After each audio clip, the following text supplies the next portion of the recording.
자, 오늘 하나님 말씀 제목은 말세와 새 말씀과 우리의 자세라는 말씀 제목으로 하나님 말씀을 전하고자 합니다. 자, 보실까요? 말세와 새 진리. 말세와 새 진리. 자, 타락 인간은 종교에 의하여 신령과 진리로서 심령과 지능을 깨우쳐서 내적인 무지를 파괴하여 나아간다. 그런데 진리에 있어서도 내적인 무지를 파괴하는 종교에 의한 내적인 진리와 외적인 무지를 파괴하는 과학에 의한 외적인 진리의 두 면이 있다. 따라서 지능에도 내적인 진리에 의하여 깨우쳐지는 내적인 지능과 외적인 진리에 의하여 깨우쳐지는 외적인 지능이 있다. 내적인 지능은 종교를 세워 나아가고 외적인 지능은 과학을 세워 나아가는 것이다. 자, 이 말씀 좀 이해가 되십니까? 이 말씀 이해가 되십니까? 자, 창세기를 근거로 해서 아담과 여가 따먹지 말라 하신 선악과를 따먹고 무지에 빠졌다라고 설명해요. 무지에 빠져서 무지에 빠진 인간을 하나님께서 복귀 성리 노정 가운데에 이제 깨우쳐 주시는 거죠. 깨우쳐 주시는. 무지에 빠졌다라고 하는 것은 쉽게 얘기하면 하나님을 잃어버렸다라는 의미로 설명할 수 있습니다. 다시 한번 볼까요? 자, 하나님께서 계신데 인간을 창조하시고 선악과를 따먹으면 안 된다라고 말씀하셔서 따먹어가지고 이렇게 떨어졌어요. 이 도표 기억하시죠? 자, 에덴 동산에서 아담과 여가 하나님 형상대로 지음받아 함께하고 있다가 따먹지 말라 하신 선악과를 따먹는 바람에 에덴 동산에서 쫓겨났습니다. 쫓겨났어요. 자, 무지에 빠졌다라고 설명합니다. 쫓겨나서 아담 가정에서부터 하나님께서 복귀 섭리 노정을 쭉 진행하십니다. 자, 오랜만에 한번 기억을 되새겨 볼까요? 아담 가정을 중심 삼은 복귀 섭리가 쭉 시작이 되고 다음 누구죠? 노아 가정. 그 다음에 누구죠? 아브라함 가정. 그 다음에 누구죠? 모세. 그 다음 예수님. 그 다음이 재림주님. 이렇게 돼 있어요. 그래서 쭉 이렇게 가요.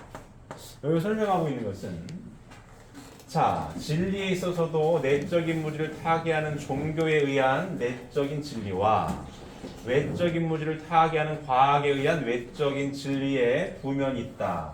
따라서 지능에도 내적인 진리에 의하여 깨우쳐지는 내적인 지능과 외적인 진리에 의하여 깨우쳐지는 외적인 지능이 있다. 내적인 지능은 종교를 세워나가고 외적인 지능을 과학을 이제 발전시켜 나아가고 있다. 이렇게 쭉 설명합니다. 자, 복귀 섭리 노정 가운데에 인간이 하나님의 말씀을 어겨서 타락을 해서 에덴 동산에서 쫓겨났고 무지에 빠진 인간을 하나님 복귀 섭리 노정 가운데 있어서 쭉 하나님을 알게끔 하는 섭리죠. 그래서 지능이 발달함에 따라서 그에 따르는 선지자들 메시아님을 보내줘가지고 누구를 알게 하는 거예요? 결국은 하나님을 알게 하는. 그래서 에덴 동산으로 복귀되어 나아가는 복귀 섭리 역사다. 이것이 통일원리에서 밝히고 있는 역사관이에요.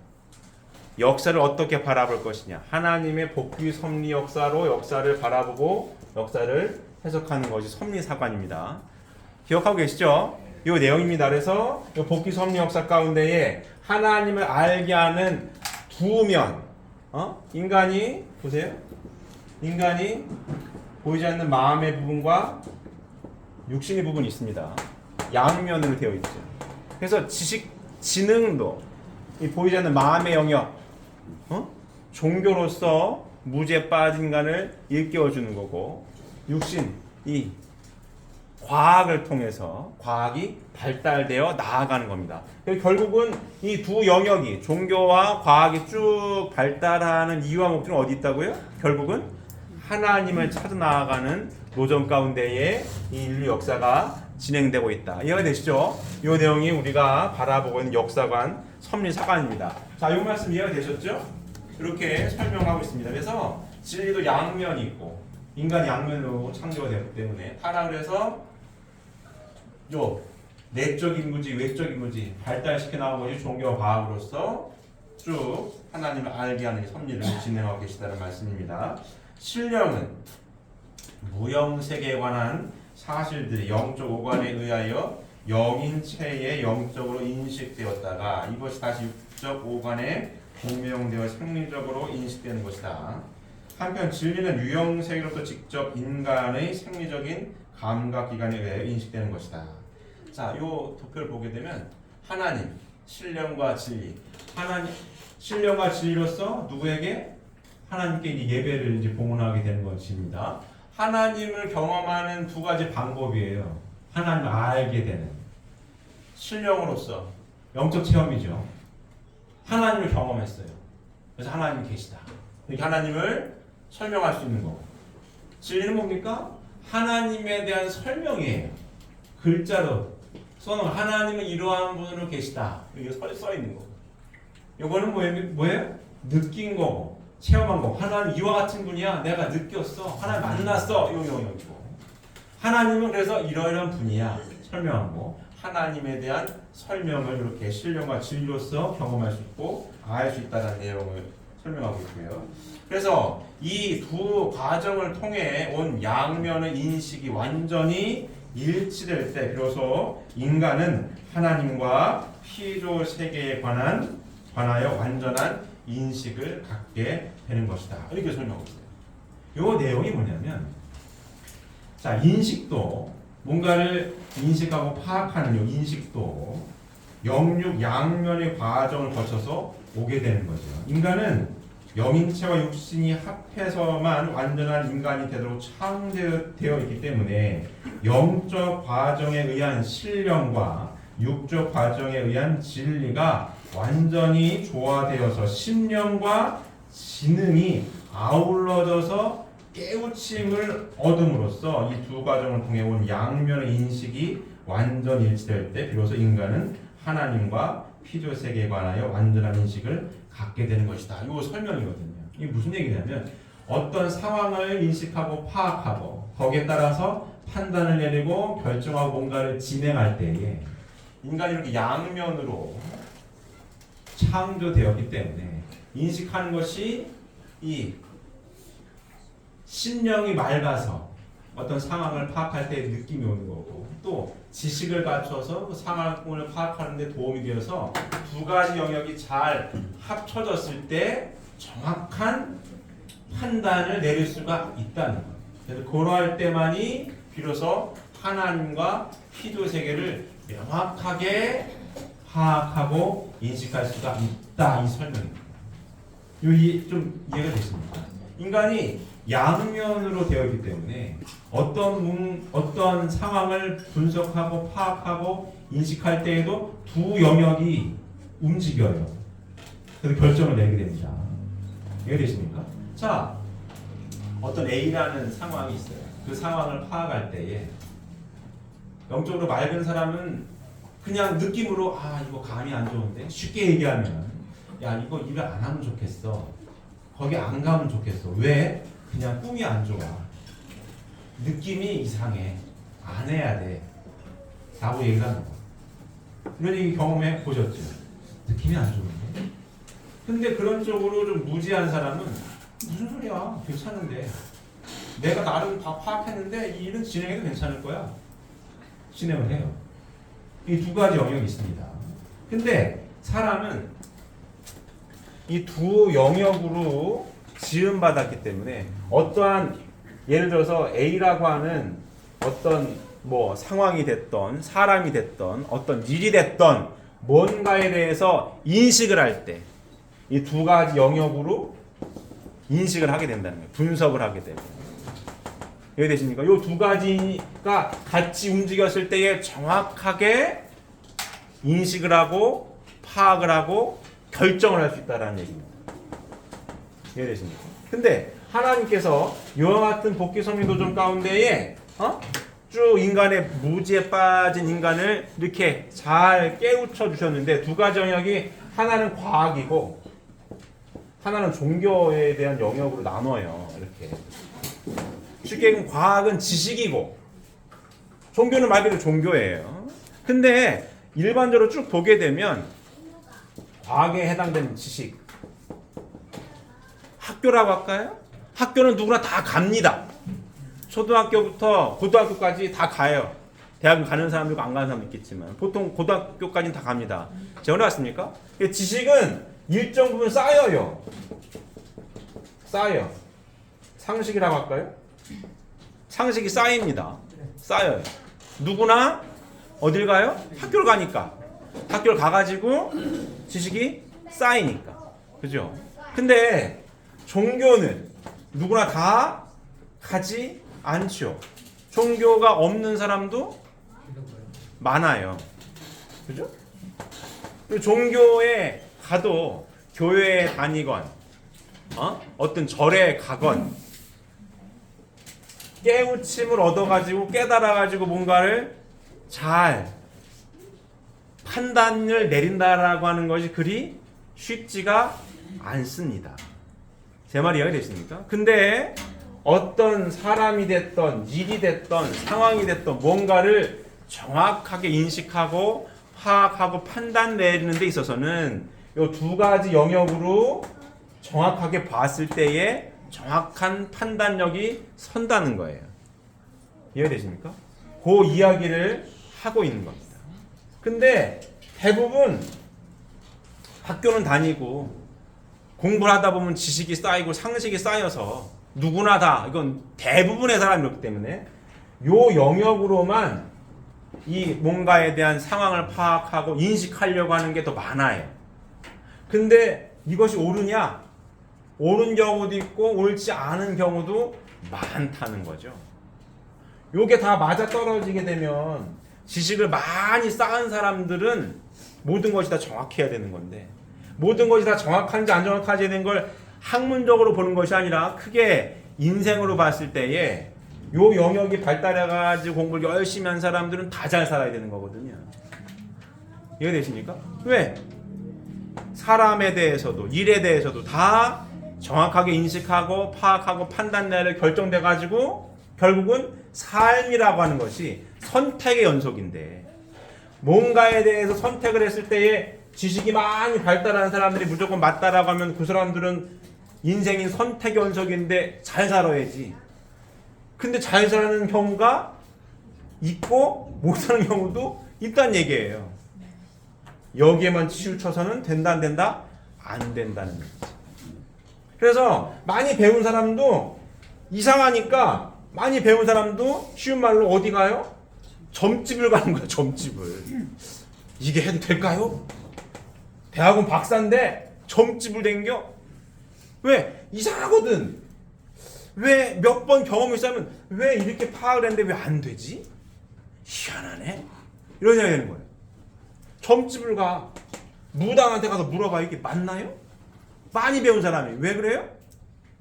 요렇게만 해서는 정확한 판단이 안 맞아요. 이해되십니까? 왜? 하나님께서 양면으로 창조를 하셔가지고 요 A라고 하는 사람이 됐던 일이 됐던 상황이 됐던 뭐가 됐을 때에 인식하고 파악해가지고 뭔가를 결정을 할 때에 양면으로 봐야 정확하게 인식이 된다라는 이야기입니다. 이해가 되십니까? 요 얘기예요.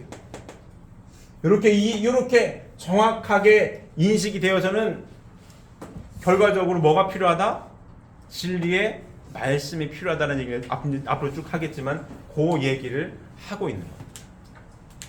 이해되십니까? 자, 이런 것도 있어요. 이제 가정을 이루고 살다 보면 가정 안에서도 아니면은 사회생활 하면서도 누구 뭐 형제든 누구든 보면 자, 이런 게 있습니다. 자, 보세요. 이 도표를 한번 그린 적 있습니다. 100이고 얘가 50이고 얘가 0이에요. 하나님은 여기 계십니다. 영적으로 타고난 사람들, 영적으로 예민한 사람들, 여기 가까운 사람, 중간, 영적으로 무딘 사람. 근데 퍼센트를 보면 이쪽 영역에 가까운 사람들이 드뭅니다. 보통 50 아래쪽에 사람이 훨씬 많아요. 한 5분의 4는 여기 있을 거예요. 5분의 1 아니면 10분의 9는 여기 있고 10분의 1 정도만 이쪽에 있을까? 비중이 그렇습니다. 비중이 그래요. 그럼 자 보세요. A하고 B하고 대화를 해요. 어떤 이 C라고 하는 어떤 이 건을 놓고 어떻게 결정을 내릴 것이냐, 상황 파악을 어떻게 할 것이냐. 자, 두 사람의 대화를 잘 보십시오. A는 이쪽에 가까운 사람, B는 이쪽에 가까운 사람이에요. 이 C에 대한 상황이 됐던 뭐가 됐든 얘기를 합니다. A는 이거 안 될 것 같아. 왜? 느낌이 안 좋아. 이 B는 뭔 소리 하는 거야? 이거 따져봤더니 이거 괜찮은 건데? A는 꿈이 아니야. 이거 하면 안 돼. 큰일 나. 꿈을 안고 이게 무슨 꿈이 어떤데? 안 돼. 그러면 설명을 해봐. 왜 안 되는지. 꿈이 안 좋다고. 느낌이 안 좋아. 그런 게 어딨어. 참 어려운 대화죠. 어려운 대화입니다. 그래서 뭔가의 결정을 내렸어요. A가 하자는 대로 할 수도 있고 B가 하자는 대로도 할 수 있겠죠. 근데 경험이 쌓이다 보게 되면 A가 하나님과 가까이 있어서 영적으로 예민하고 타고났다라고 해가 다 맞는 것도 아니에요. 정확하게 말씀을 알아서 하나님에 대한 정확한 기준이 서 있다라고 하는 전제로 얘기를 하는 겁니다. 근데 이렇게 옥신각신하다 결국은 A가 맞아요. 이 경험이 쌓이면 B가 희한하네. 뭐지? 이렇게 되는 겁니다. 이렇게 되는 거예요. 근데 요 A와 B가 만나서 부부라고 하더라도 A하고 B가 이런 대화가 아니라 수수작용이 잘 될 수 있는 공통 분모는 말씀이 있습니다. 말씀을 공유하면은 말씀대로 말씀 기준으로 잘 설명을 하고 주고받으면은 이 C에 대한 정확한 판단을 내려요. 근데 그렇지 않으면은 내리지 못하는 경우도 많습니다. 많아요. 대화가 안 돼. 여기 있는 사람은 여기가 답답하고 여기 있는 사람은 여기가 답답한 거예요. 뭔 얘기하는지 못 알아들어 이거. 서로. 그래서 보통 이쪽 영역에 있는 사람과 이쪽 영역에 있는 사람은 같이 안 삽니다. 따로 살아야 돼. 대화가 안 되고 보면 답답해 죽어요 그냥. 여기도 마찬가지고 그렇습니다. 근데 말씀이 공통 분모로 자리 잡으면 같이 삽니다. 왜? 소통이 돼요. 뭐에 대해서? 영적으로 둔한 사람도 말씀을 통해 아까 신령과 진리를 하나님께 예배 드린다고 그랬죠. 말씀을 통해 지적으로 발달한 사람이 말씀을 공부하다 보게 되면 하나님을 경험하게 됩니다. 하나님의 설명을 통해서. 그래서 통해요. 통하게 됩니다. 자, 이런 예로 우리 아들이 우리 임열이가 중3 때 다리를 다친 적이 있어요. 이 왼쪽인가? 어디지 임열아? 오른쪽. 왼쪽이 슬개골 여기 뭐죠 이거? 뚜껑뼈 같은 거 있어요. 여기 왔다 갔다 하는 뼈 있거든요. 뚜껑뼈 같은 거 있어요. 무릎 만져보면 이거 왔다 갔다 하는 뚜껑뼈 같은 거 있습니다. 요게 뭐라지? 이 뚜껑뼈가 요렇게 있으면 여기를 근육이 딱 인대라고 해야 되나? 근육이 단단하게 잡고 있거든요. 이게 한쪽이 뜯어졌어요. 탁 터졌어요 이렇게. 중3 때 뜯어졌습니다. 근데 그 일이 있기 한 일주일 전쯤에 제 꿈을 꿔요. 그리고 길이 벌어졌어요. 그 현장학습인가 뭔가 하여간 서울 무슨 대학로 연극을 보러 가는 뭐 이렇게 단체로 가는 뭐 그런 거였나 그랬습니다. 근데 전화 와가지고 제가 태우고 왔습니다.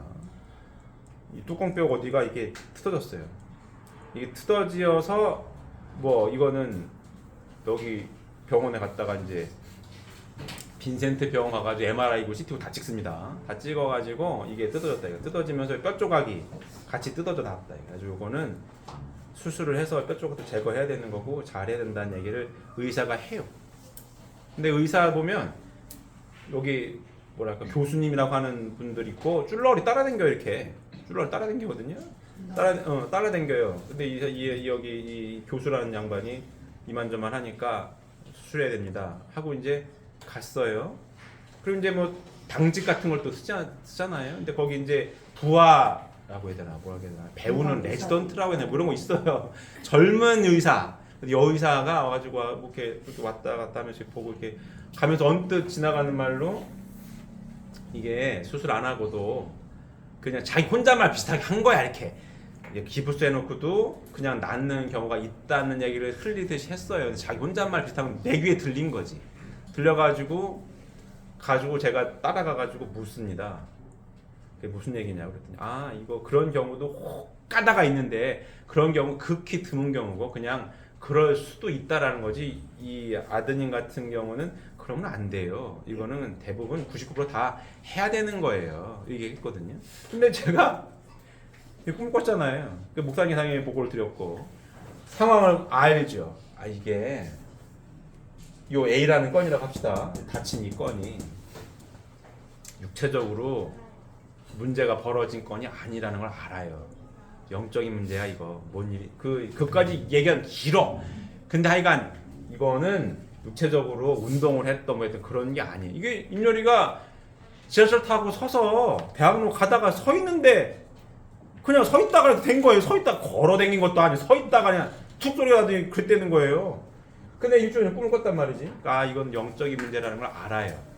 영적인 문제 때문에 일이 벌어진 거야. 원인이 영적인 문제인 걸 알죠. 그럼 이거를 푸는 것도 어떤 외적인 수술이든 그게 원인이 아니기 때문에 이게 중요한 게 아니고 이걸 어떻게 처리할 것이냐가 중요하다는 걸 알아요. 근데 그 의사가 이제 그 막내 의사 같은 거예요. 맨 마지막에 서 있는 그 얘기한 걸 제가 듣고 얘기했더니 그런 경우도 혹가다 있지만 아드님 같은 경우 그런 경우 해당이 안 되고 하시면 안 돼요. 근데 이미 그 얘기를 들었겠다. 원인은 요게 원인을 알겠다. 수술을 했을 것 같아요? 안 했을 것 같아요? 안 했어요. 목사님 보고 했더니 하지 마라. 안 된다. 그랬더니 괜히 원인이 이쪽인데 이쪽으로 건드렸다가는 덧나요. 덧나고 문제가 더 불거질 수 있으니 하지 마. 그거 그냥 치고 간 거니까 그게 중요한 게 아니야. 어떤 상황에 대한 인식이죠. 파악이야. 그래가지고 수술을 제가 잡아놨는데 그 전날 얘기하고 그 교수라는 분이 갔잖아요.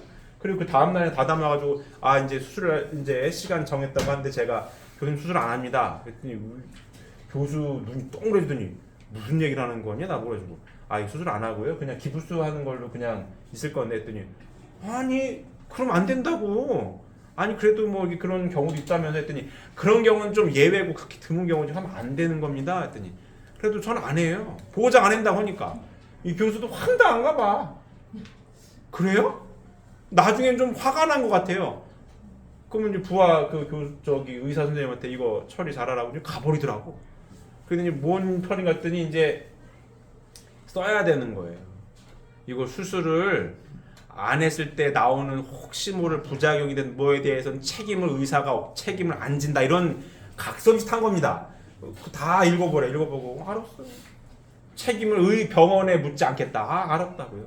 하고 다 사인하고 바로 나왔어요. 나가라더라고. 나왔어요. 그럼 여기 계실 수가 없다는 거예요. 퇴원하셔야 된대. 알았어요. 하고 퇴원을 해가지고 동네 여기 앞에 있는 병원에 가가지고 기부스만 다시 하고 그냥 있었어요. 치료받은 게 없어요. 치료받은 게 없고 그냥 기부스만 하고 있었던 거야. 그냥 기부스만 하고 있었습니다. 이거 언제 붙었는지 안 붙었는지 찍어보지도 않았어요. 대충 뭐 얼마 되면 붙겠지 뭐 이런 얘기를 하니까 해가지고 이제 있다가 집안에서도 이제 휠체어를 타고 있다가 이제 우리 아들이 이제 자기는 다리 다쳤으니까 이제 언제 붙을지도 모르고 같이 들었잖아요. 수술하는데 수술도 안 했고 속으로 걱정이 되는 어쩐지 모르겠지만 이제 어느 날 목사님이 기부스를 풀러라 그러는 거예요. 의사가 풀는 것도 아니에요. 이제 풀러라. 대충 이 정도 붙었을 거야. 풀러라. 임면이는 걱정이 되나 봐요. 아니 이거 안 될 것 같은데 할머니? 그러더니 풀러. 이제 된 거야. 아닌 것 같은데 했더니 풀렀어요. 풀렀는데도 자꾸 휠체어만 앉으려고 하네요. 풀렀는데도 어느 날 목사님 야 휠체어 갖다 버리더니 갖다 줘버려라. 그래가지고 동사무소에서 갖고 왔나 어디서 갖고 왔어요. 빌려 갖고 왔나 빌려주더라고. 갖다 줘버렸어요. 근데도 잘 안 걸으려고 해. 그냥 목발목 싹 걸어 하고서 그냥 목발 뺏고 걸어보니 멀쩡하잖아. 그 다음부터 이제 걷는 거예요. 멀쩡해 지금도. 자, 그래서 이제 군대 갈 나이가 돼가지고 신검을 받습니다. 신검을 받아요. 신검을 받았는데 거기 있잖아요. 그 빈센트 병원이 나름 종합병원 큰 데니까 거기 그런 걸 다 CT니 뭐니 다 한 걸 가지고 신검을 바로 갑니다. 가가지고 의사 선생님한테 그랬어요. 이 친구가 중3 때 다치는 게 있더니 자기네 병원이 이거 갖고 있더라고. 딱 보더니 이런데 신검을 받아야 되는데 이거 좀 해주세요 했더니 아이고야 너 많이 아팠겠구나. 근데 수술을 안 했잖아요. 이거 보면은 그 의사가 뭐랬냐면 이게 뼈 조각이 굴러다닐 수 있다고 하더라고. 제거하지 않으면. 그러니까 근데 수술을 안 했어. 그러니까 의사가 딱 보더니 쭉 써줘가지고 제출을 했습니다. 신검에서 이제 4급이 나온 거예요. 그래서 4급이에요. 이 친구가. 그래가지고 현역이 아니라 이제 봉익을 이제 7월달에 이제 가는데 장구청으로 이제 전화해보게 된 거죠. 본인 입장에 봤을 때는 멀쩡한데 그거 아니었으면 현역이죠. 근데 물론 국방의 의무는 신성한 거고 누구나 다 해야 되겠지만 이 시대 남자들이 군대 가는 거 좋아하는 사람이 아무도 없어요. 100명에 99명 다 싫어해. 어떻게 하면 어떻게 안 갈까 이런 생각이 있는데 의문이 가는 거지. 뭐 사실 저도 의문이가 간 거지만 근데 어쨌든 이 건으로 안 갔어요. 그렇다고 해가지고 무슨 뭐 정치인들 아들들이 무슨 뭐 백을 쓰고 이상해가지고 그런 것도 아니야. 그대로 그냥 그래가지고 공익이 됩니다. 근데 이제 7월달에 갈 거예요. 예를 들자면 그런 겁니다. 어떤 상황에 대한 인식 얘기를 하는 거야. 이 두 과정을 통해 온 양면의 인식이 완전 일치될 때 비로소 인간은 하나님과 피조 세계에 관하여 완전한 인식을 갖게 되는 것이다. 이해되십니까? 사람은 양면으로 지음받았기 때문에. 근데 타락을 해가지고 무지에 빠졌어요. 자, 복귀 섭리를 통해서 양쪽 종교를 통해서 보이지 않는 내적인 지식을 발달시키고 과학을 통해서 외적인 지식을 발달시켜서 쭉 인류 역사가 지금까지 왔습니다. 맞습니까? 자, 지식은 학교는 누구나 다 가요. 우리나라로 보게 되면 고등학교까지 다 다닙니다. 아무리 학교 다니면서 맨날 졸아도 그래도 상식이 쌓여요. 지식이 쌓입니다. 근데 교회는 다니는 사람도 있고 안 다니는 사람도 있고 교회 절도 마찬가지입니다. 왔다 갔다 하는 사람도 많아요. 근데 왔다 갔다 해도 이 말씀을 통해 깨달음을 얻고 이 내적인 지식도 성숙해서 볼 수 있는 눈을 떠서 어떤 인식도 사람이 됐던 일이 됐던 뭐가 됐던 인식을 할 때에 제대로 인식하려고 했을 제대로 인식하는 경우는 두 가지 영역이 같이 잘 조화를 이루어야 양면의 인식이 완전 일치될 때 정확하게 인식을 할 수 있고 파악하고 판단 내려가지고 결정을 할 수 있다. 요 이야기를 하고 있는 겁니다. 이해되십니까? 자, 사람은 자기 자신을 보면 나는 이쪽 영역이 발달한 사람인지 이쪽 영역이 발달한 사람인지 중간인지 알아요. 축복가정도 여기 발달한 부부가 있어요. 남편은 여기 있고 부인이 여기 있든 부인이 여기 있고 남편이 여기 있든 갭이 있습니다. 보통은 여기가 많이 발달한 사람은 이쪽에 있는 사람하고 같이 사는 게 매우 어렵습니다. 쉽지가 않아요. 왜? 대화가 안 되거든. 뭔 얘기하는지 못 알아듣겠고 서로 답답해요. 그래서 따로 삽니다. 근데 축복가정은 진리의 말씀, 하나님을 신령과 진리로 예배드린다고 하죠. 결국은 하나님에 대해서 알아가는 경험하는 것도 영적인 경험이 있고 어떤 진리의 말씀을 통해서 공부하는 영역이 있어요. 이 영역이 발달한 사람은 말씀을 통해 팍팍팍 성장하면 금방 더 많이 발전하겠죠. 하지만 이쪽인 사람은 그래도 지적으로 많이 발달하는 사람이 많습니다. 이 진리의 말씀을 공부를 통해서 하나님을 경험할 수가 있어요. 경험할 수 있는 길이 열립니다. 공부하다 보면 안고도 꿈도 꿔 발달하게 되어 있습니다. 그래서 말씀을 공유하면 소통이 됩니다. 뭐가 된다고요? 소통이 되는 거예요. 대화가 돼. 그래서 어떤 중요한 결정을 내릴 때에 정확하게 양면의 인식이 완전 일치돼가지고 정확하게 인식하고 파악하고 결정을 내려가지고 일을 진행을 해 나갈 때에 뭐가 없다? 실수가 없다. 실수를 줄이는 거죠. 사람인지라 하나님처럼 완벽할 수는 없겠죠. 완벽해지려고 노력을 하는 거지. 그래서 요 양면의 인식이 완전 일치될 때 어떻다? 실수할 확률을 줄인다 라고 하는 겁니다. 이해되십니까? 그래서 축복 가정들은 어떻게 해야 되겠어요? 양면의 인식을 완전 일치될 수 있도록 노력을 해서 실수를 줄이는 연습을 하고 노력을 해야 하나님께서 기뻐하실 수 있는 거고 우리의 삶도 보다 더 뭐예요? 고생하지 않고 힘들지 않고 보다 더 잘 행복하게 살 수 있는 확률이 높아지는 거죠. 이해되십니까?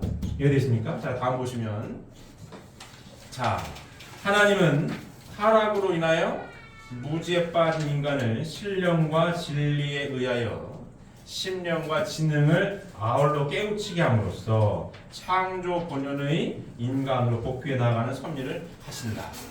요 도표 똑같은 도표죠. 하나님 어떻게? 신령과 진리로서 하나님을 경험하는 거예요.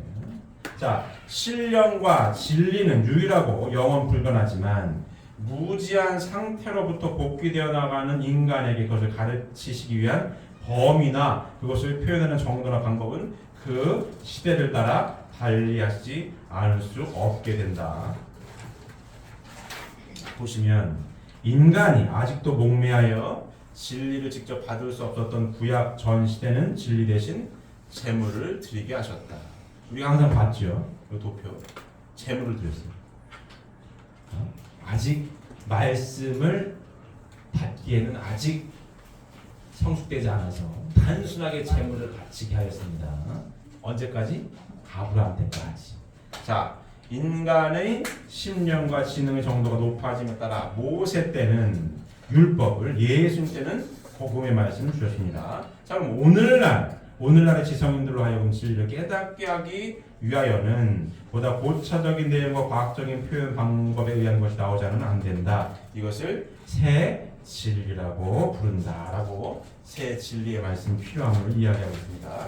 자, 이 새 진리는 인간의 내외 양면의 무지를 타개하기 위하여 종교와 과학을 통일된 과제로 완전히 해결해 줄 수 있는 것이어야 한다. 그리고 상징과 비유로 되어 있는 성경의 근본 내용을 누구나 공인할 수 있도록 뭐 해야 된다?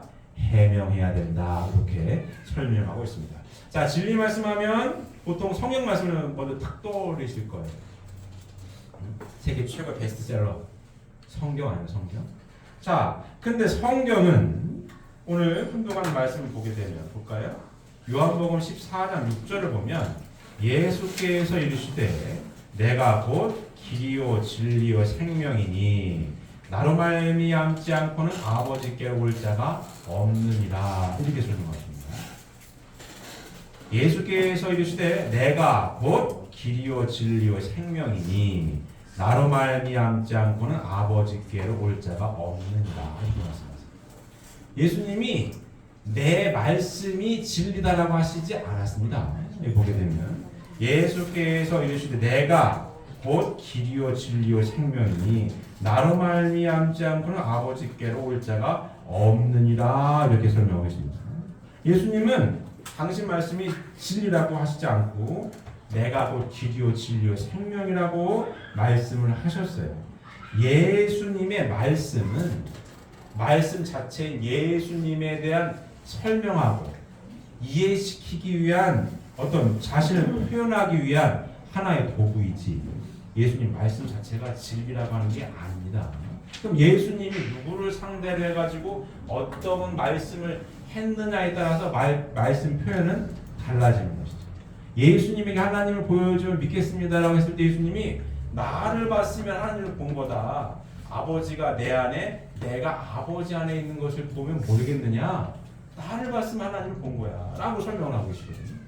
응? 그러면 말씀, 진리 자체는 내가 곧 길이요 진리요 생명이라고 하는 것은 하나님의 성전이 되어서 예수님의 일거수일투족 삶에 대한 내용 모두가 누굴 설명하는 거예요? 하나님을 설명하는 것이지 예수님의 말씀, 내 말이 진리야가 아니죠. 예수님 자체가 진리라는 거예요. 그럼 예수님이 누구를 상대로 어떤 말씀을 했느냐에 따라서 달라질 수가 있는 겁니다. 이해되십니까? 그애라고 그 이야기를 하고 계시는 거죠. 성서는 진리 자체가 아니고 진리를 가리켜주는 하나의 교과서에 가깝다라고 설명을 하고 계시는 거고, 그리고 뒤 요한복음 쭉 보게 되면 그래서 예수님 뭐라고 또 말씀하시냐면 이것을 비유로 너희에게 일렀거니와 때가 이르면 다시는 비유로 너희에게 이르지 않고 아버지에 대한 것을 밝히 이르리라 라고 설명하시죠. 지금은 비유로 일렀는데 때가 되면 다시는 비유에 이르지 않고 아버지에 대한 것을 밝히 해명할 거라고 말씀하고 계시고, 내가 땅의 일을 말하여도 너희가 믿지 아니하거든 하물며 하늘의 일을 말하면 어떻게 믿겠느냐라고도 말씀하고 계십니다. 또 내가 아직도 너희에게 이를 것이 많으나 지금은 너희가 감당하지 못하리라 라고 설명하고 있습니다. 그래서 성경의 중요한 부분은 어떻게 설명이 되어 있다고요? 비유와 상징으로 설명이 되어 있어요. 그래서 예수님에서 다시 오실 것을 약속하실 수밖에 없는 거예요. 이때 당시 예수님이 하나님에 대한 모든 말씀을 다 밝게 해명했으면은 다시 오실 이유가 없어요. 근데 왜 다시 오십니까? 이 성경 말씀대로 내가 지금 땅의 이야기를 해도 못 알아듣는 어떻게 하늘의 이야기를 하겠느냐 얘기하신 거죠. 또 비유로 이뤘는데 때가 이르면 다시는 비유로 이루지 않고 다시 밝히 해명해 줄 거다라는 하신 말씀도 재림을 약속하시는 거예요. 다시 오실 예수님이 다시 재림할 때에 그때 하나님에 대한 설명, 하나님에 대한 말씀을 비유로 되어 있었던 걸 다 밝히 해명해 줄 거야. 이 얘기를 하고 계시는 거죠. 재림 주님의 첫 번째 사명은 바로 이거라고 말하는 겁니다. 성경의 비유와 상징으로 되어 있는 예수님의 말씀을 성경을 근거로 밝히 해명해 주시는 분, 그분이 누구예요? 메시아. 왜? 약속하셨으니까. 누가? 예수님께서. 예수님이 오셨을 때에 뭐예요? 성경의 비유와 상징으로 되어 있는 것을 밝히 해명해 주시는 거고, 또 새 진리의 삶이 뭐예요? 종교와 과학을 어떻게 통일시키는 역할을 해야 된다라고 말씀을 하고 계시는 거죠. 왜? 타락을 해서 인간이 내외 양면의 무지에 떨어져서 하나님을 잃어버려서 하나님을 알게 하는 섭리가 뭐예요? 복귀 섭리 역사고, 내적인 무지를 깨워주는 것이 종교고 외적인 무지를 깨워주는 것이 과학인데, 종교와 과학은 그래서 서로 나뉘어질 수가 있다 없다? 없는 거예요. 결국은 만나게 되어 있습니다. 만나야 돼요. 만나서 누구를 알게 되어 있습니까? 하나님을 알게 되어요. 하나님. 과거 예수님 당시에는 과학적이지 않은 것도 그렇구나 하고 믿었어요. 예를 들면 구름 타고 오신다라고 해가지고 그 당시에는 구름 타고 오는 줄 알았습니다. 근데 현대과학이 발달해가지고 구름 타고 오는 건 불가능할 것 같은데 이렇게 되는 거고, 죽은 자 가운데 3일 만에 부활하셨는데 죽은 게 어떻게 살면 부활하셨을까? 이런 것들 이해가 안 가는 거예요. 왜 아벨의 제물은 받으시고 가인의 제물은 안 받으셨을까? 이런 것들. 선악과가 도대체 뭘까? 뱀이 꼬셨는데 진짜 뱀이 꼬셨을까? 이런 거. 성경의 중요한 내용은 다 비유와 상징으로 되어 있는데 이 비유와 상징으로 되어 있는 이 말씀을 밝히 해명하러 오시는 분이 재림주님이시고, 그 재림주님은 그래서 뭐예요? 종교 과학을 하나로 통일시키는 진리 말씀을 가지고 오시는 거예요. 그래서 재림주님께서는 뭐예요? 단순히 종교 지도자로 오신 분이 아닙니다. 여러분, 단순한 종교 지도자로 오시는 분이 아니에요.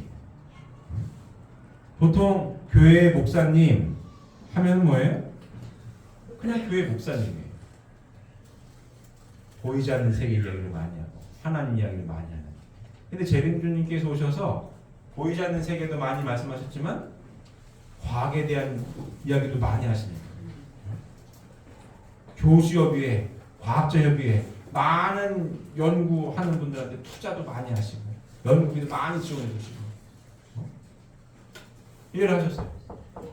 결국은 타락이라고 하는 것은 하나님을 잃어버린 인류이기 때문에 인간이 내외 양면으로 지음받았기 때문에 무지도 내적인 무지 외적인 무지로 빠진 인간을 같이 발전시켜 나오죠.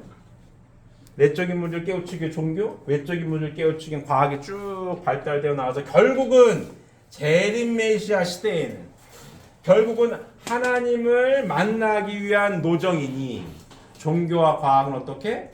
만날 수밖에 없는 거예요. 그래서 제가 한 몇 번 말씀을 드렸죠. 현대 물리학이 발달하면 발달할수록 과학의 영역이 아니라 철학의 영역으로 넘어가려고 한다고. 야 이거 과학 이거 점점점 과학이 발달할수록 신이 없는 줄 알았는데 아니야 이거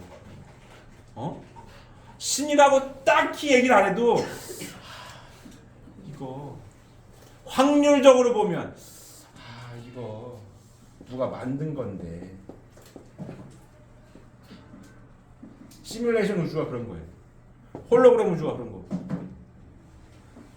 요 얘기가 아니면 우주 현대 과학, 현대 물리학을 설명을 못해. 아무리 봐도 쉽게 얘기하면 누가 만든 거예요. 시뮬레이션 우주. 일론 머스크라는 사람 아시죠?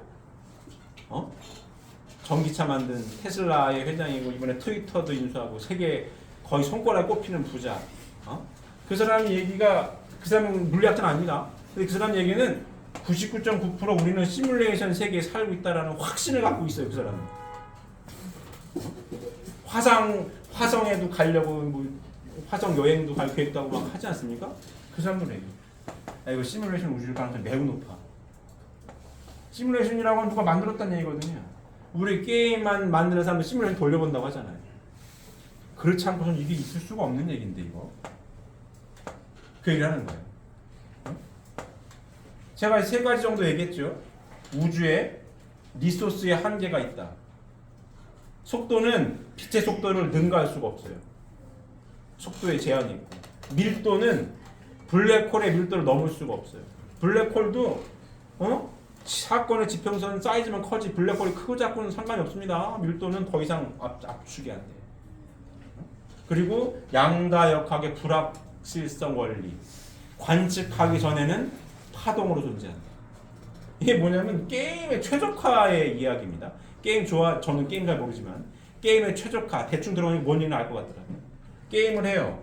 어떤 사람이 동굴을 들어가기 전에 동굴이 있어요. 동굴을 들어가기 전에는 또 아무도 없는 거예요.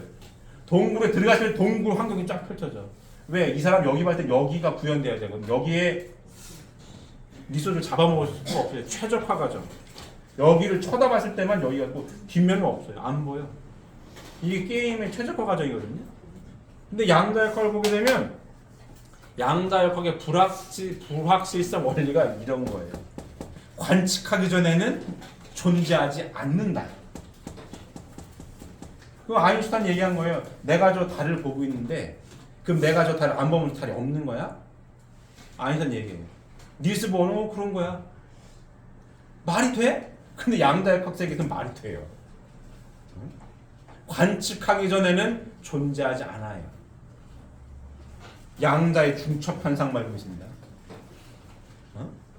그 무슨 고양이 있어요. 고양이 뭐라고 하던데 고양이 실험 있어요. 고양이가 죽었나 살았나 내가 뚜껑이라서 관측하기 전에 고양이 죽었는지 살았는지 모르겠고 고양이는 죽어있는 것과 동시에 살아있는 경우가 맞다는 얘기예요. 이 마술 같은 얘기지만 과학 얘기입니다. 이게 게임으로 따지면 최적화 과정이에요. 관측은 됐을 때만 있는 거지 관측 안 하면 없는 거야. 이 우주가 이렇게 돌아갑니다. 물리학이 발달할수록 이거 시뮬레이션 우주일 가능성이 매우 높아. 매우 높은 거야. 시뮬레이션 우주는 뭐예요? 누군가는 시뮬레이션을 돌리고 있다는 얘기 아니겠어. 누가 돌리고 있다는 얘기예요. 이거 시뮬레이션 우주일 가능성이 매우 높은데 그럼 시뮬레이션을 누가 돌리고 있다는 얘기 아니에요. 그 얘기는 뭐예요? 누가 이거 만든 것 같아. 그 얘기입니다.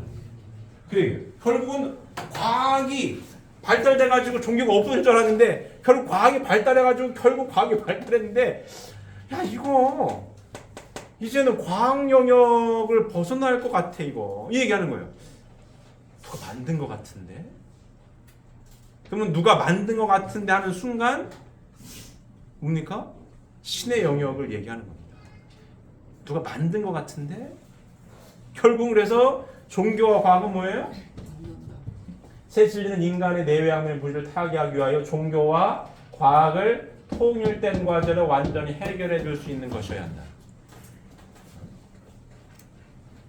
새 진리는 그렇게 얘기를 합니다. 기본, 자 성경 말씀은 기본 기독교인이라고 합시다. 과학의 영역을 그리 많이 이야기하지 않아요. 왜? 죽어도 천국을 갈 거기 때문에 비중을 따짐으로 씁니다. 근데 새 진리의 말씀은 하나님에 대한 창조 이상, 하나님에 대한 창조, 타락, 복귀 내용을 쭉 공부해 보니 하나님께서 바라시는 창조의 이상 세계는 죽어서 이루는 것이 아니고 지상에서 이루어야 하는 것이기 때문에 종교와 과학은 만나서 결국은 종교도 과학도 추구하는 최종 목적지는 뭡니까? 인간의 행복이에요. 인간의 행복입니다. 과학의 발달함으로 인해서 전기불도 나오고 스마트폰도 생기는 거고 비행기도 만드는 거예요. 사는 게 편안해졌죠. 종교도 마음의 평안을 얻으려고 하는 겁니다. 근데 결국은 새 진리의 말씀을 통해서 보니까 하나님은 인간을 양면으로 창조해가지고 이 양면으로 창조한 인간이 타락해가지고 내적인 문제, 외적인 문제에 빠져가지고 힘들고 고통받고 살게 되었는데 복귀 섭리 노정을 통해서 종교와 과학을 발달시켜서 결국은 인간은 어떻게 하나님께서 바라시는 행복한 삶을 살게 하기 위함이다라는 얘기. 맞아요. 이게 목적이다. 이게 새 진리의 말씀입니다. 기존의 성경 말씀은 이런 얘기를 안 하죠. 죽어도 천국 가는 게 소원이에요. 근데 죽어도 천국 가는 게 소원이면은 사는 게 좀 불편해도 주의하고 갑니다. 근데 하나님 창조 이상을 보니까 그게 아니고 재림주님께서 밝힌 말씀 뭡니까? 지상에서 이루어야 돼. 지상에서. 육적인 행복도 반드시 필요해. 건강해야 되고 경제적으로 먹고 살만 해야 돼. 그래야 행복한 거야. 그렇다고 돈이 많아 행복하냐? 아니야. 마음의 평안도 이루어야 돼. 그래서 결국은 종교와 과학은 만나야 된다는 얘기죠. 종교와 과학이 이름대고 싸울 것이 아니라 결국은 갈라져 보이지만 결국은 만나서 뭐예요? 인간의 참된 행복을 추구하게 돼 있다는 얘기죠. 새 진리가 이야기하고 있는 건 그거예요. 재림주님께서 말씀하고 계시는 얘기는 그겁니다. 지상에서 사회 기대를 완성한 참된 축복 이상 가정을 이루어야 된다라고 하는 것은 종교 지도자가 계속 천국만 이야기하는 것이 아니라 이 땅 위에 행복을 이루어야 된다는 얘기입니다. 과학도 당연히 발달해야 되는 거고 발달하기 위해 지원돼 주시는 거예요. 과학자들이요 결국은 하나님을 알게 될 것이다라는 얘기입니다. 요새 물리학자들은 이 시뮬레이션 우주야 이거 아무리 봐도 시뮬레이션을 돌리고 있는 거야 이거 그 얘기를 하고 있는 겁니다. 결국 만나게 되고 이해되십니까? 이 시대에 누가 살고 있어요? 우리가 살고 있는 뭘 기준으로? 새 진리의 말씀을 기준으로 우리는 요와 같은 삶을 살고 있는 것입니다. 자, 다음 말세이션 우주에 취할 자세를 보게 되면 낡은 역사의 종말기는 바로 새 역사의 시창기가 됩니다. 이 시대에 처한 인간을 내적으로는 이념과 사상 결핍으로 인한 불안과 공포와 혼돈 속에 빠지게 되며 외적으로는 무기로 인한 알력과 투쟁 속에 떨게 됩니다. 하나님은 이러한 참상 속에서 새 시대를 이룩하기 위한 선주권의 중심을 반드시 세우게 되는 것이다 라고 설명했습니다. 자, 이 말씀 좀 공감이 되십니까? 자, 이 시대에 처한 인간들은 내적으로는 이념과 사상의 결핍으로 인한 불안과 공포와 혼돈 속에 빠지게 되며 외적으로는 무기로 인한 알력과 투쟁 속에서 떨게 된다. 지금 요새가 오늘날 그렇죠. 전쟁한다고 계속 저렇게 시끄럽고 있는 거고 내적으로는 이념과 사상이 결핍이 부르는 불안과 공포와 혼돈스럽죠. 이제 대통령이 이제 바뀐 지가 일주일 좀 안 됐거든요. 계속 우리나라도 시끄럽지 않습니까? 계속 시끄러워요. 혼란스러워요. 이념과 사상이 대립하고 있고, 제가 저번 시간인가 저저번 시간에 한번 말씀드렸죠. 포스트 모더니즘 얘기를 했습니다. 포스트 모더니즘 68혁명이라고 하고 프랑스의 68년도에 이런 포스트 모더니즘이라고 하는 걸 기치를 내걸어 가지고 여러 가지 사회 운동, 문화 운동, 예술계가 막 들썩들썩이었습니다. 그 영향으로 미국의 히피 문화가 퍼져 가지고 그렇게 됐던 거고, 여기 핵심이 뭐냐? 모더니즘에 대한 반대, 이런 뜻이에요. 모더니즘 19세기 때 인간의 이성이 발달함으로 위해서 합리성을 추구하게 되고 효율성을 따지게 되고 이렇게 살아야 된다는 쫙 기본 룰이 나왔어요. 지층이 발달하는. 그 전에는 뭐예요? 종교에 많이 어떻게 보면 나쁘게 표현 매몰되어 있었던 거죠. 인간이 이성으로 발달함에 따라서 인간의 이성이 발달해서 효율성과 합리성과 이렇게 살아가는 것이 올바른 거란 이런 규정 같은 게 있었던 게 모더니즘이고, 포스트 모더니즘은 제가 한번 얘기했죠. 이렇게 살아야 된다는 게 쭉 있는데, 합리적으로 살기 이성들 쭉 있는데, 어떻게 보면 규율같이 와꾸가 짜져 있는데 예의범절 따지고 여기 보면 열받는데 욕은 못하고, 근데 꽃을 꽂으면 욕을 해도 괜찮다고 제가 얘기를 했죠. 그냥 멀쩡해서 갑자기 욕하면은 왜 그래 얘 욕을 하면 저 나쁘고 그러면 안 되잖아, 규범이 어긋난 거 있죠, 규범이 어긋났어, 이런 얘기하는데 꽃을 보면 이랬구나, 욕할 만하네, 이게 내버려두는 거야. 네 멋대로 살아오고 그렇게. 이 포스트 모더니즘이 얘기하는 거는 지금까지도 많은 영향을 미쳐요. 딱 특정 지을 수가 없는 거예요. 다 상대주의, 절대적인 체제나 사상이나 이런 게 없다라는 거예요. 절대적인 건 없다. 내 감정이 중요하다. 그러면서 어떻게 해요? 억압과 피억압받는 구조만 있다. 공산주의는 부르주아와 프롤레타리아는 딱 규정되었지만 포스트 모더니즘 그렇지가 않고 그냥 억압을 하는 집단과 억압을 받는 집단이 있다. 남녀도 그렇고 다 그렇게 갖다 넣으면 다 그렇게 보여요. 그래가지고 억압을 하는 사람이 억압받는 사람을 효율적으로 이렇게 잡으려고 만든 체제나 이런 거지, 이게 절대적인 게 아니라고 하는 주장이거든요. 그래서 억압을 받은 사람들이 경험하는 것이 오히려 진실에 가깝다라고 이렇게 얘기합니다. 그래가지고 이 사람들이 더 진실에 가까운 거야. 그러니까 억울하지? 네 권리를 찾아, 이렇게 되는 거거든요. 그러니까 대립할 수밖에 없는 거죠. 이 오늘날까지도 많이 퍼져 있어요. 알게 모르게 사회에 많이 퍼져 있어서 사회가 많이 혼란스럽죠. 그리고 집단 이기주의 많이 가요. 계속 같은 얘기만 하는 거예요. 집단 이기주의. 우리 박정희 장로님이 이 건설업적으로만 경험을 하다 보니까 많이 보시는 것 같아요. 옳은 말씀이에요. 아니 자기들만 똘똘 뭉쳐가지고 이러고 있다 얘기예요. 근데 결국은 이것 때문에 이게 뭐가 통과가 되면 다 연쇄적으로 도미노처럼 문제가 벌어지는데 보면 답답하다는 얘기를 하시더라고요. 이게 맞는 얘기예요. 무조건 이렇게. 이게 지금이 사상적으로 여러 가지 혼란스러운 시대에 있습니다. 그런데 뭐예요? 하나님은 이러한 참상 속에서 새 시대를 이룩하기 위한 선주권의 중심을 반드시 세우신다라고 말씀하고 계십니다.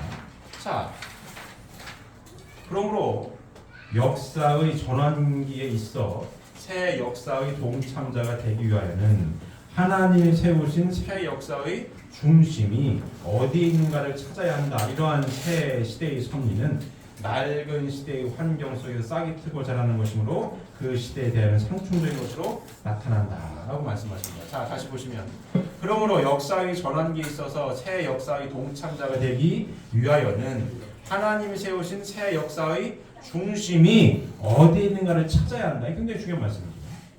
자, 하나님이 세우신 새 역사의 중심이 어디냐? 자, 성경 66권을 보게 되면 요한계시록이 맨 마지막에 있어요. 말 그대로 계시록이죠. 계시록. 계시를 받았다 얘기예요. 그럼 성경 66권을 통해서 가장 중요한 계시가 뭘까요? 제일 핵심적인 계시를 받아야 될 내용이 뭐겠어요? 뭘까요? 재림 주님에 대한 계시. 왜? 구약 성경은 예수님 한 분을 준비하기 위한 말씀이에요. 4,000년 동안 누굴 준비하기 위해서? 메시아 한 분을 준비하기 위한 역사입니다. 예수님이 오셨어요. 예수님이 오셔가지고 3년의 공생애를 도정을 통해 십자가에 돌아가시면서 뭘 약속하십니까? 재림을 약속하신 거 아니에요. 다시 오마. 그럼 구약은 신약 예수님이 오시기 위해 준비한 말씀이고, 그럼 예수님이 오심으로 있어서 구약의 사명은 끝난 겁니다. 자, 그럼 신약 예수님이 오셔가지고 밝히신 말씀이에요. 신약의 복음의 말씀. 예수님이 뭘 약속해요? 재림 약속하잖아요. 재림 약속하고 성경 맨 마지막 신약 맨 마지막이 뭐예요? 요한계시록. 그 뭐에 대한 계시가 제일 중요할 것 같아요? 뭐에 대한 사건이 중요한 계시입니다. 예수님의 재림에 대한 계시가 제일 중요한 거예요. 잘 알았습니까? 이게 핵심인 거예요. 이게 핵심인 거예요. 자, 하나님이 그러므로 역사의 전환기에 있어서 새 역사의 동참자가 되기 위하여는 하나님이 세우신 새 역사의 중심이 어디에 있는가를 찾아야 합니다. 이게 뜻하는 게 뭡니까? 하나님이 세우신 새 역사의 중심. 새 역사의 중심은 누굽니까? 메시아죠. 재림 메시아. 새 하나님이 세우신 새 역사의 중심. 재림 주님. 새 역사의 중심이 어디에 있는가를 찾아야 합니다. 그럼 계시록에 뭐가 계시가 되어 있겠어요? 예수님의 재림이 계시가 됩니다. 그게 맞는 겁니다. 계시의 핵심 포인트는 이거예요. 예수님이 어디로 오실 거냐? 언제 오실 거냐? 그게 핵심 아닙니까? 그게 핵심이에요. 다시 말씀드리면 구약의 역사는 예수님, 메시아를 위한 역사. 구약의 사명 끝났고 신약의 복음의 말씀, 3년의 공생의 말씀을 다 주시고 십자가에 못 박혀 돌아가시면서 뭘 약속해요? 재림을 약속한단 말입니다. 그럼 계시록 말 그대로 계시 아닙니까? 뭐에 대한 계시가 제일 중요할 것 같아요? 재림에 대한 계시가 제일 중요한 거예요. 하나님이 세우신 새 역사의 중심이 어디에 있는가 찾아야 돼요. 어디로 재림을 오시는 얘기입니다. 목사님이 계속 그래가지고 계시록 4장 2절에서 3절 얘기를 계속 하시는 거예요. 계시록의 핵심은 이거다. 계시록의 핵심은 이거다. 새 역사의 중심이 어디니 계시가 돼 있다. 말 그대로 계시록에. 어디로 돼 있어요? 대한민국 돼 있다. 대한민국 돼 있어. 그 얘기를 하고 있습니다. 그 태극기 안에 하나님의 섭리, 애국가 하나님의 섭리를 저작권에 등록해 보시는 거 아니에요. 계시록에 대한 새로운 해석이지요. 해석이라고 그냥 사회학적으로는 예술이라 하겠죠. 해석이지만 뭐예요? 종교적으로 보게 되면 굉장히 중요한 얘기죠. 하나님이 세우신 새 역사의 중심이 어딜 것이냐? 어딜 것이냐? 성경 통틀어 재림 주님이 언제 오실지? 어디로 오실지? 어디에 써 있을까? 계시록에 써 있지. 계시록에. 계시인데 뭘 계시를 받아야 되겠어요? 뭘 계시를 받는 게 제일 중요하겠냐고 단순하게 생각을 하면 예수님의 재림에 대한 계시겠죠. 근데 말 그대로 계시록의 계시가 그래서 목사님이 계속 말씀하시는 거예요. 새 역사의 중심이 계시되어 있다. 어디에? 계시록에. 그게 어디냐? 대한민국이다. 대한민국이다. 그 얘기를 계속 하십니다. 많이 들으셨죠? 잘 알고 계십니까? 태극기 하나님에서. 그게 하나님의 섭리가 이스라엘에서 어디로? 대한민국으로 옮겨졌다는 얘기를 하시는 거예요. 하나님이 세우신 새 역사의 중심에서 대한민국이다. 어디 계시돼 있어? 그리고 이미 오셨다. 오시고 새 진리 말씀을 밝히 행하셔서 성경 비유와 상징으로 되어 있는 모든 말씀을 밝히 해명해서 하나님에 대한 설명을 제일 구체적이고 정확하게 하나님이 왜 창조하셨으며 타락은 뭐며 복귀는 뭔지 그래서 재림주님이 펼친 새 말씀을 가지고 어떻게 지상에서 살아야 하는지까지 명확하게 말씀하셨습니다. 그 말씀대로 누가 살고 있다고요? 우리가 살고 이 축복가정의 삶입니다. 제가 올라갔습니까? 제가 올라갔습니까? 그런 겁니다. 자, 그러므로 역사의 전환기에 있어서 낡은 시대의 환경에 집착되어 안도하려고 하면 낡은 시대와 더불어 심판을 받게 될 것이다. 다시 역사의 전환기에 있어서 낡은 시대의 환경에 집착되어 안도하려고 하면 낡은 시대와 더불어 심판을 받게 될 것이다. 오직 마음에 느껴지는 신령을 따라 새 시대의 섭리를 따라가야 한다. 이렇게 설명합니다. 자, 이 자리에 계신 분들이 뭐예요? 새 시대의 섭리를 따라가고 계십니다. 맞습니까? 맞아요? 우리 축복가정의 삶의 가치관을 세상에서 바라보면 제가 얘기도 전에 한번 한 것 같은데 굉장히 신기해 보여요. 신기한 거예요. 천연기념물 같은 사람. 천연기념물 같은 사람들입니다. 자, 새 시대의 섭리. 아까 얘기한 것처럼 포스트 모더니즘 이후에 이 사회는 많이 혼탁해졌어요. 많이 혼탁해졌습니다. 특히 도덕적으로 많이 무너졌어요. 포스트 모더니즘을 근간으로 해가지고 이 많이 퍼진 사회 현상은 책임감이 많이 결여돼 있어요. 상대주의거든요. 야, 네 감정이 중요하고 네 편한 대로 사는 게 좋은 거야. 욕하면 욕해. 뭐 스트레스 받아가면서 이렇게 야 이걸 차리고 있는 거지. 편하게 살아. 또 뭐거든요. 사람도 야 성관계도 맘대로 해. 히피문. 그러니까 미국 넘어가지고 히피적인 막 나온 겁니다. 그때 제일인도네시아 미국을 건너가셔. 청교도 정신을 다시 읽어야 된다고. 그렇게 얘기하신 거 아니에요? 정신 똑바로 차려라. 미국이 하나님의 축복받은 나라. 이렇게 살면 안 되지. 그 얘기했던 겁니다. 포스트 모더니즘은 굉장히 무책임해요. 어떤 기준이 없으니까 다 네 멋대로 살아. 그냥. 네 편한 대로 살아. 오늘 애도 몰라보고. 왜 사는 거예요? 편해 보이죠? 그렇지 않아요. 그렇지 않아요. 제가 대학 때 그 FLP라고 해가지고 이제 영어 가르쳤던 에릭 펠트라는 교수님이 있었어요. 그분이 히피족이었어요. 히피족. 머리 기르고 막 옛날 알코올에 취해 있고 막 길바닥에 자고 막 많은 대로 막 풀섹스하고 막 그러다가 우리 아버지 만난 거예요. 만나가지고 머리 자르고 수염 자르고 단정히하고 정신 바짝 차려가지고 축복받고 사는 대학 교수 서문대 교수 왔었어요. 이 포스트 모더니즘을 근간으로 한 요 상대주의는 도덕적으로 굉장히 무책임합니다. 야 마음대로 살아 그냥 네 편한 대로 살아. 네 감정이 중요한 거야. 뭐가 격식을 차리냐. 너 억울하지. 억압당하고 살지. 그걸 자꾸 건드려. 표출해. 분노를 표출하고 네 걸 찾아. 싸워야 돼. 내 것만 얻으면 되지 뭐. 근데 물란해졌죠. 그래서 지금은 우리 사회가 어떻게 되냐면 제가 몇 번 말씀드렸죠? 남편 집을 나가요. 그럼 너무 남편이야. 저 인간 바람 피우는 남편이야. 알 수가 없어. 서로 묵인을 해. 아니 뭐 사는 게 그런 거지. 이런 거 맞습니다. 세상에 애인 없으면 야, 너 애인도 없니? 이런 얘기 해요. 흉도 아니야. 진짜입니다.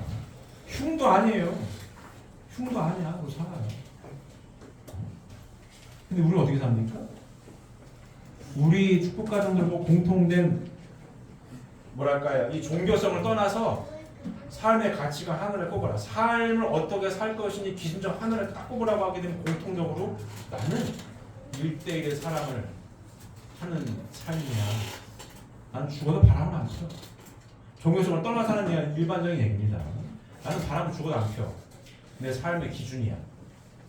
내 부인하고 나하고는 죽어도 바람 안 피기로 했어. 너 그럼 네 부인을 믿냐? 난 믿지. 너 네 남편을 믿어? 난 믿어. 이 우리들의 삶입니다. 세상에서 보면 굉장히 신기한 일이에요, 이게. 진짜로. 천연 기념물 같은 일입니다. 근데 천연 기념물이라고 하는 게 귀한 거 아닙니까? 천연 기념물은 보호하고 있어요. 천연 기념물 몇 터, 무슨 동물이 됐던 건 보호합니다. 귀한 거거든요. 귀한 사람들. 야, 그렇게 사는 게 옳으냐? 야, 너 왜 그렇게 사니? 아이고, 너 애인도 없고 왜 재미없겠다 이렇게 얘기하면서도 그렇게 얘기하는 사람이 너처럼 사는 게 틀렸다라고는 얘기하지 않습니다. 네가 맞아. 진짜 틀렸다라고는 얘기 안 해요. 자기들은 그렇게 못 살지만 야, 난 죽어도 이렇게 살 거야. 난 내 부인과 내 남편과 사랑의 질서를, 참사랑의 질서를 목에 칼이라도 지키고 살아. 난 이게 내 삶의 어떤 신조고 기준이다. 야, 이게 그래, 너 잘났다, 야, 이렇게 얘기하면서도 틀렸다고 얘기 못해요. 맞는 거거든. 맞는 거예요. 우리가 이렇게 삽니다. 새 시대의 섭리. 새 시대의 섭리. 지금 세상은 매우 혼탁해요. 무슨 이 성관계가 무슨 스포츠 비슷하게 돼가지고 땀 흘리는 거랑 비슷하다 이거야. 그렇게 생각합니다. 그럼 관념이 없어요. 그럴 수도 있지 뭐. 왜? 다 그러니까. 그렇습니다. 근데 아니다라고 하는 사람들이 기준이야. 기준. 야, 하나님의 섭리의 기준이야. 새 시대의 섭리야. 오직 마음이 느껴지는 신령을 따라 새 시대의 섭리를 따라가야 한다. 오직 마음이 느껴지는 신령. 다른 말로 표현한 거예요. 하나님이 계심을 알고 있으니. 하나님이 계심을 알고 있고 하나님께서 바라시는 삶이 어떤 기준인지 알고 있으니 나는 새 시대의 섭리 난 이렇게 살아야 해. 난 이렇게 살 거야. 이게 누구라고요? 우리들이에요.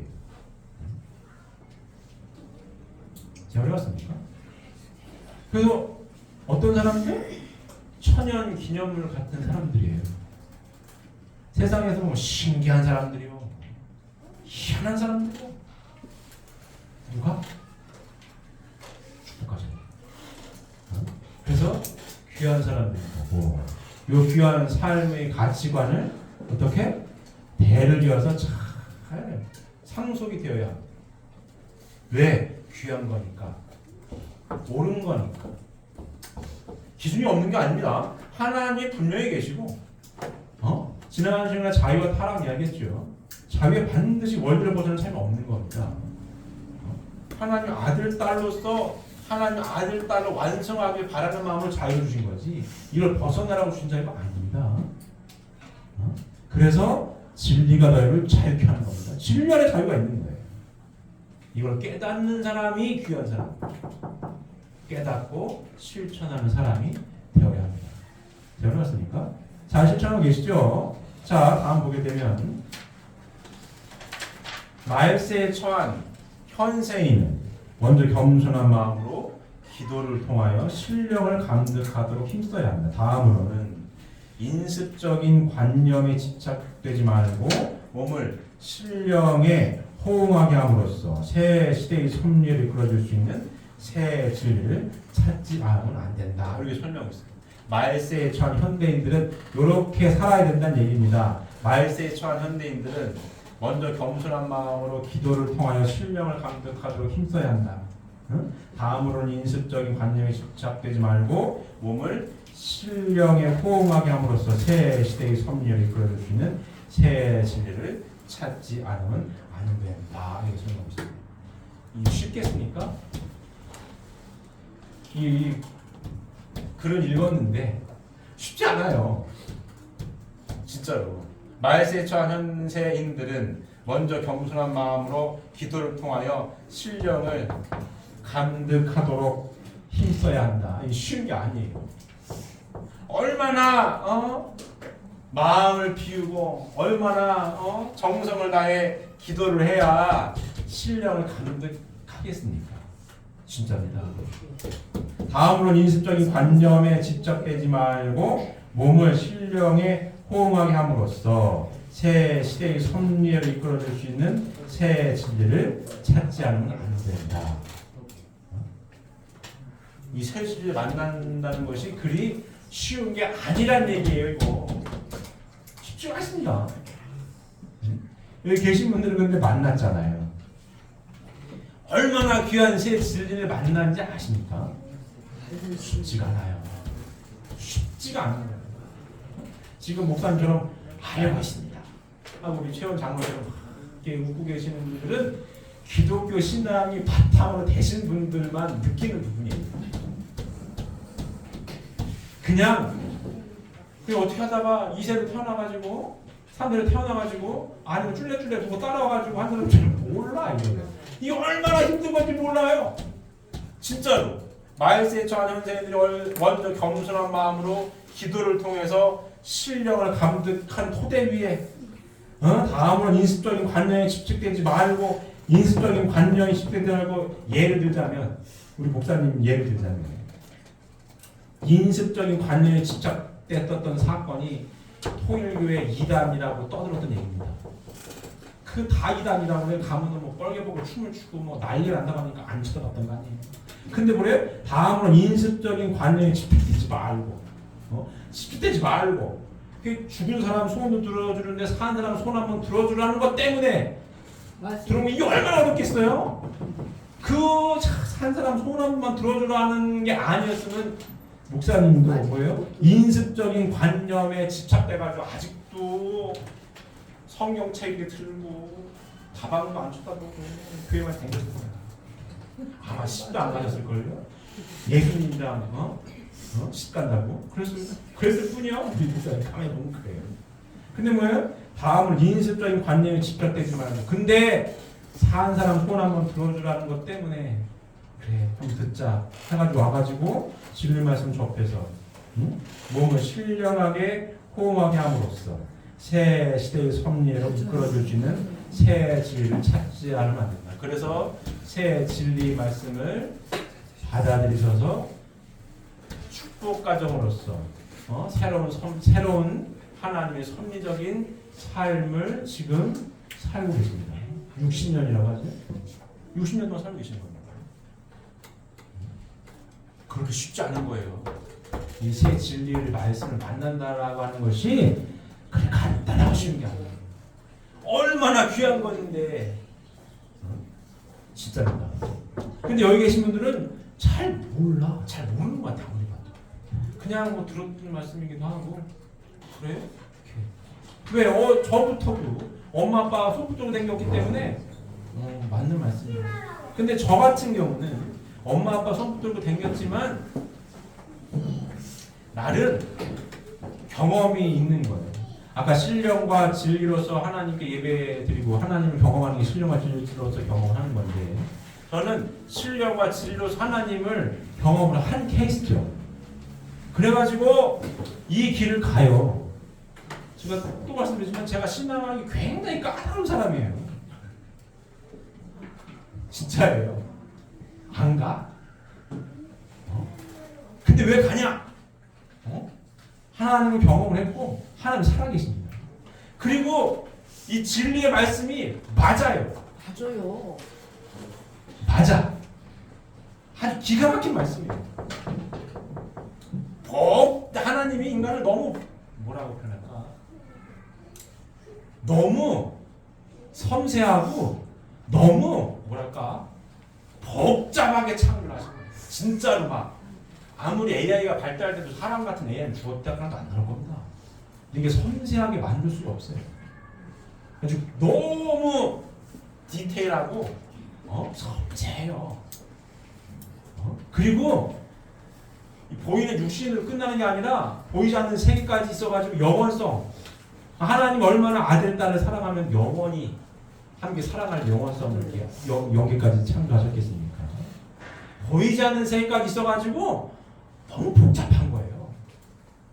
너무 복잡해. 너무 행복하죠. 이 말씀대로 산다라고 하는 것이 너무 경우의 수도 많고 더군다나 보이지 않는 생각이 왔다 갔다 하기 때문에 쉽지가 않지만 맞는 말씀 맞습니다. 너무 명확하게 맞아. 이거를 설명을 구체적으로 하는 게 너무 방대해요. 너무 방대한 거예요. 너무 방대해요. 너무 방대해요. 근데 맞습니다. 아까 제가 우리 임렬이 얘기했죠. 만약에 제가 저는 타고나기는 제 이성이 발달했다고 발달하고 그걸 좋아해요. 논리적이고 합리적인 걸 좋아해요. 막 이상한 소리 하면 막 답답해, 막 짜증나요. 그러거든요. 근데 제가 말씀을 통해서 물론 하나님도 경험했지만 이게 되는 거예요. 이게 소통이 되는 거예요. 이렇게 소통이 돼요. 그렇기 때문에 임렬이 수술하자고 한 것도 대부분이면은 이런 경우 많아요. 목사님 같은 경우 야 하면 안 돼. 근데 이게 안 됐으면 했겠죠. 수술했겠지. 엄마 그런 게 어딨어요. 의사가 99% 해야 된다는데 아무리 내가 꿈을 꿨어도 걱정되니까 이거 뼈 조각 굴러댕긴대요. 그럼 더 골치 아플 수 있대요. 그랬겠죠. 근데 안 하죠. 왜? 소통이 되니까. 이렇게 소통이 되니까 그 결과가 좋게 나오는 겁니다. 그래서 여기 계신 분들은 여긴 타고나는 영역입니다. 영적으로 예민한 건 타고나는 영역이에요. 타고나지 않았어도 진리 말씀을 공부하고 깨닫고 실천하다 보게 되면 하나님을 경험하게 돼요. 하나님 계시구나. 이런 분들 계시네. 보이지 않는 세계가 이렇게 왔다 갔다 하는구나. 꿈을 통해서 알려주고 이렇게 왔다 갔다 하는구나. 뭐가 맞아요? 말씀이 맞네. 정확하네. 계산이 두들기는 것보다 더 정확합니다. 진짜로. 오차가 없어요. 사람은 완벽할 수가 없습니다. 네, 완벽한 거예요. 그래서 신이라고 이야기하고 하나님이라고 이야기를 합니다. 그렇기 때문에 저 같은 사람도 논리적이고 꼼꼼하고 막 합리적이고 좋아하는데도 말씀이 이만큼이라도 뭐 오차 이거 틀렸으면 된다. 이거를 꼬투리 잡아가지고 이거 안 맞잖아요. 그랬을 사람일 가능성이 많아요. 근데 그렇지가 않은 거예요. 이 말씀은. 그러니까 소리 못하고 맞습니다. 라고 인정할 수밖에 없기 때문에 가는 거예요. 가는 겁니다. 근데 저 같은 경우는 어떻게 보면 좀 뭐랄까 다행스러운 경우.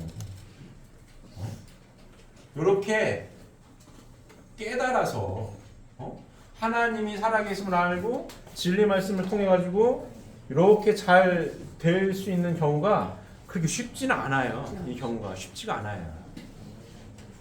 쉽지가 않아요. 하지만 불가능한 게 아니에요. 가능한 거예요. 그러니까 축복 가정들은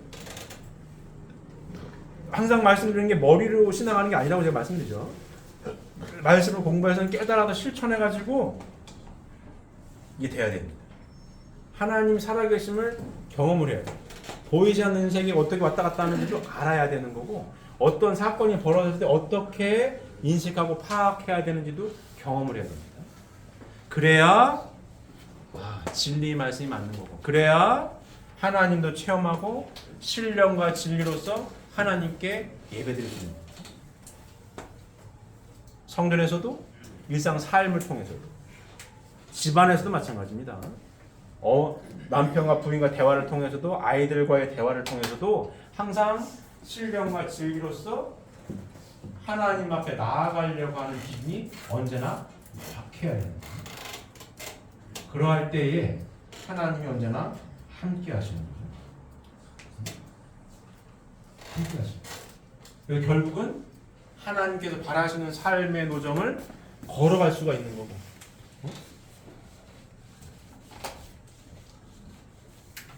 우리의 삶의 최종 공통된 목적지.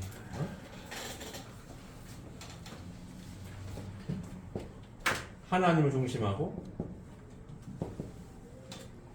이렇게 잘 주고받아서 이렇게 하나님을 중심한 사회 기대를 완성하는 것. 우리들의 삶의 공통된 목적지입니다. 항상 말씀드리지만 직업에는 귀천이 없습니다. 각자 달란트대로 각자 장점을 살려서 하는 거예요. 하지만 인생의 최종 목적지는 여기입니다. 하나님을 중심한 축복가정, 하나님 중심한 실제 남자 하나님, 실제 여자 하나님, 내 부인을 손붙들고 내 남편을 손붙들었을 때 실제 하나님 모습, 작은 참부모의 모습이죠. 하나님이 함께 하실 수 있는 축복이 산 가정, 3대가 하나 된 가정, 이 가정적인 사회 기대를 이루는 것, 이 축복 가정들의 공통된 삶의 목적지예요. 요 내용을 한시도 잊어버려서는 안 됩니다. 제일 중요한 거예요. 인생의 목적지. 이와 같은 삶을 통해서 참사랑의 완성자가 되는 것, 이게 삶의 목적입니다. 부부의 사랑, 부자지간의 사랑, 손자, 손녀의 사랑까지 다 사랑의 완성자가 되는 것. 돈이 많고 적고 건 중요하지 않습니다. 목적지는 여기 있는 거예요. 이와 같은 삶을 끊임없이 추구하는 인생, 그게 축복가정들의 삶이에요. 이게 제일 중요한 말씀입니다. 이해되십니까? 이해되십니까? 이와 같은 삶을 살기 위해 우리가 노력하고 있어요. 이미 우리는 새 진리의 말씀을 만난 사람들이에요. 근데 아까 말씀드린 것처럼 이 새 진리의 말씀을 만난다라고 하는 것이 매우 어려워요. 쉽지가 않습니다. 만났음에 감사하고, 감사한 마음 금할 길이 없는 거고, 이 감사한 마음 금할 길이 없는 토대 위에 요와 같은 하나님께서 바라시는 태초에 이상하셨던 창조 목적을 이룬 이 가정적인 사회 기대를 이루기 위해 끊임없이 노력하는 삶을 살아야 합니다. 누가요? 우리가. 잘 살고 계십니까? 잘 살고 계십니까? 목적지입니다. 목적지. 최종 목적지. 한시도 잊어버리지 마시고 하나 되기 위한, 안 되면 될 때까지 이 안에 함께 하십니다. 끊임없이 깨닫고 노력하셔서 새 시대에 새 진리 말씀을 상속받은 축복가정으로서 감사한 마음 변함없이 언제나 하나님만이 함께 하실 수 있는 우리 사랑하는 식구님들